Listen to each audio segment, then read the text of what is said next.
Hi, everybody. We have a fun blood gas. I'm going to try to keep this one fairly brief, but a good way to simply practice our systematic approach to blood gas interpretation. Here's our blood gas. The patient had severe acute respiratory distress syndrome and terrible septic shock. Their ABG had a pH of 7.20 with a CO2 of 38 and a bicarbonate of 15. The PDAF ratio was right around 100 or so, and their anion gap by the calculation you can see there is 14. Now, I already started to do some of the interpretation by telling you the anion gap, but if you were to look at this on your own, the most important reminder with blood gas interpretation is to be systematic. It's very crucial to take big batches of data and group them into smaller things.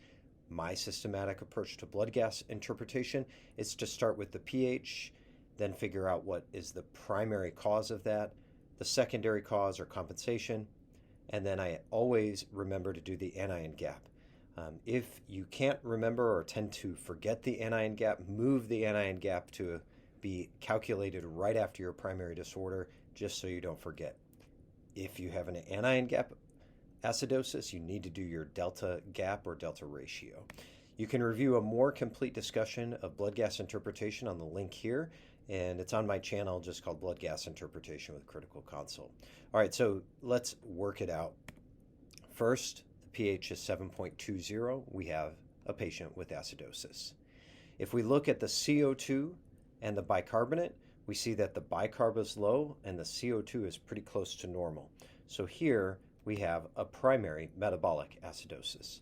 Now, it's always important to mention that when I say metabolic acidosis, this could be related to anions or it could be related to bicarbonate, and we don't know yet. Both will make the bicarb go down and both make you acidotic. If we take our normal steps, we want to find a secondary disorder next. So we do the compensation ratios. Our math equation for metabolic acidosis is that for every decrease in your bicarb, your CO2 should change by 1.3. So here we have a drop in bicarb of 9, and so our expected CO2 should change by 12 and be then 40 minus 12 or 28. Actually, the CO2 is 38, so we have a secondary respiratory acidosis. From here, we never forget to do our anion gap calculation. We have a little tiny anion gap acidosis, so we have to do the dreaded delta ratio or delta gap. The delta ratio is simpler than it's taught, and I find it frustrating to memorize tables and lists. I'm not good at that, and so the way that I learned it from one of my fantastic clinical mentors is to remember that anions are negatively charged and the body loves electroneutrality. So if the anions go up, another anion must go down, and in the case of blood gases, that's bicarb.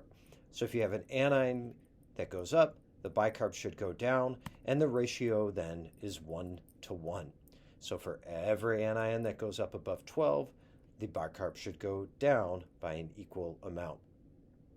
If we go back to our equations and our first blood gas of the day, here's our anion gap. It's 14. We know then that the anion gap is up 2, and the bicarb should be down 2. But here the bicarb is much lower than 22. It's 15. So we have an anion gap acidosis. Anytime you have high anions, they're acidotic. They've donated their hydrogen. But we also have a bicarb-related metabolic acidosis. It certainly seems to be contributing more to this problem. So this patient has triple acidosis, respiratory acidosis as a secondary problem, a metabolic bicarb-related acidosis as the primary problem, and then a mild anion gap acidosis. So fun blood gas case of a triple acidosis, and that's it for today. Happy ventilating and happy blood gas interpreting. Have a good day.